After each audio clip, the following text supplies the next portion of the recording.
अगर मैं biology specific बात करता हूं तो मुझे यह पता है कि 90 एमसीक्यूज, मैं 100% आपसे ये कह सकता हूं कि 75 MCQs will be lines of NCERT. Lines of NCERT direct questions will be 75, and if I can see, so these 75 into 4 would be approximately 300 marks. आप एक बात याद रखिएगा, मैं 20 साल से पढ़ा रहा हूं. Rare things are rarely asked in the entrances.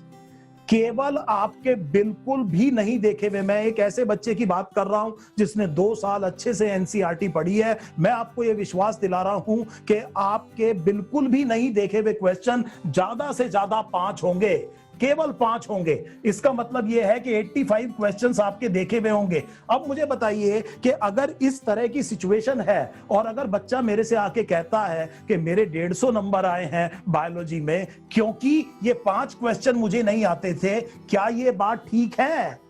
क्या ये बिना बात की बात नहीं कर रहा है वो? क्योंकि अल्टीमेटली खेल तो यहां पर हो रहा है. ये 85 क्वेश्चंस जो आपके करे हुए हैं, आपके देखे हुए हैं, जिनमें से 75 एटलीस्ट बिल्कुल डायरेक्ट लाइंस है एनसीईआरटी की. बहुत से प्रीवियस ईयर क्वेश्चंस रिपीटेड हैं, बहुत से सिमिलर क्वेश्चंस आपकी टेस्ट सीरीज के इसमें आ रहे हैं. इनको आप आती हुई चीज को ठीक करके आ रहे हैं कि नहीं आ रहे हैं. This is what actually decides. अगर आपका एरर रेट 5% 6% है, मान लीजिए कि आपसे फॉर एग्जांपल 80 क्वेश्चंस अटेम्प्ट करते हैं बायोलॉजी में, एंड लेट अस से कि आपका एरर रेट केवल 5% है.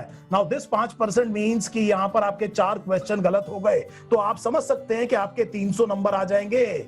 सो अगर आपने 10 क्वेश्चन छोड़े और 5% एरर रेट उन क्वेश्चंस में जो आपका देखा हुआ है, जो एनसीईआरटी से आया हुआ है, दिस इज एक्चुअली रिक्वायर्ड. और ये कोई बहुत ज्यादा गड़बड़ नहीं है. एग्जामिनर आपको हैरास नहीं कर रहा. Believe me, you will find the paper. वो बच्चे जो पहले दे चुके हैं पेपर, अगर उन्होंने 2019 का पेपर देखा था, आप देख लीजिए, बहुत आसान पेपर था बायोलॉजी में.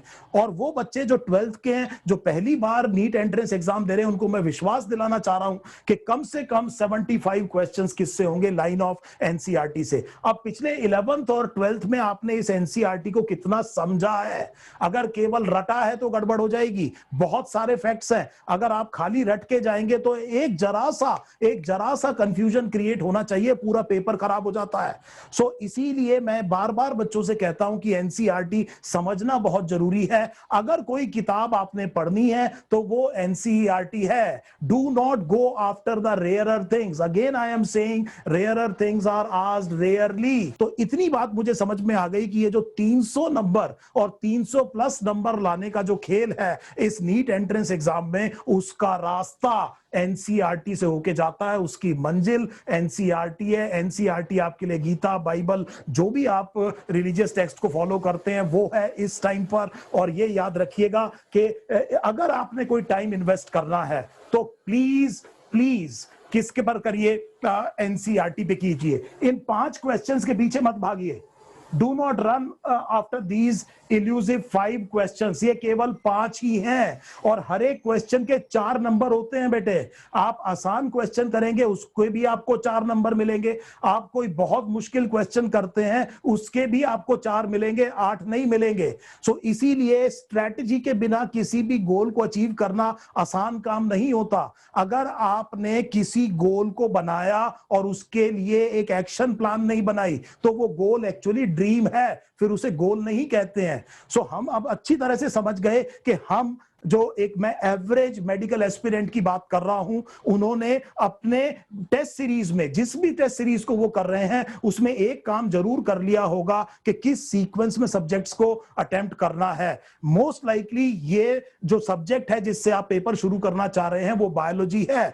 अब से लेकर के 12-13 तारीख तक थोड़ा सा कोशिश ये कीजिए कि आप इस बायोलॉजी को 1 घंटे के अंदर खत्म करें. अगर आप घर के एनवायरनमेंट में कैजुअली बहुत देर लगा करके बायोलॉजी का पेपर कर रहे हैं तो याद रखिएगा कि वहां पर टाइम नहीं हो पाएगा. क्रिकेट में जब बॉलर्स बॉल करते हैं और नो बॉल फेंकते हैं तो आपने कमेंटेटर्स को कई बार कहते सुना होगा कि ये प्रैक्टिस नहीं करता है.